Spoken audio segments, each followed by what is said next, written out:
मैं यहां आपको एक तरतीब देता हूं, 1 मनफी आधा, तिहाई, मनफी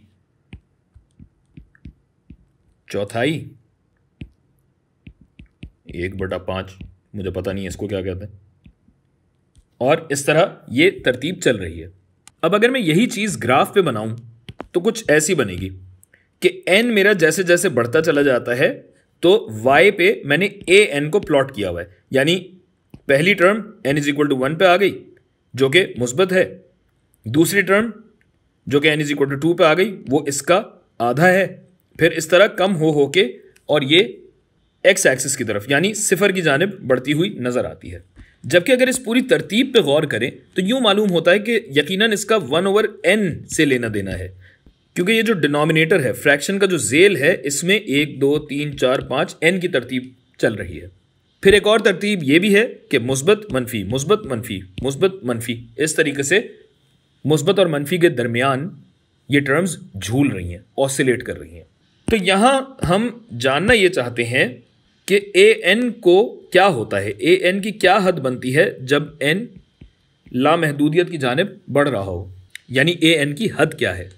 तो इस तरतीब को अगर हम मुफस्सिल तरीके से यानी एक्सप्लिसिटली लिख लें तो कुछ ऐसी बात बनती है कि ये जो ए एन है इसकी तरतीब है जब एन जा रहा हो 1 से लामहदूदियत की तरफ, जहां वेयर ए एन बराबर है 1/n के, और फिर ये मनफी 1 से भी ज़रब दिया जा रहा है जिसकी ताकत है n/1, यानी -1 की ताकत n+1/n।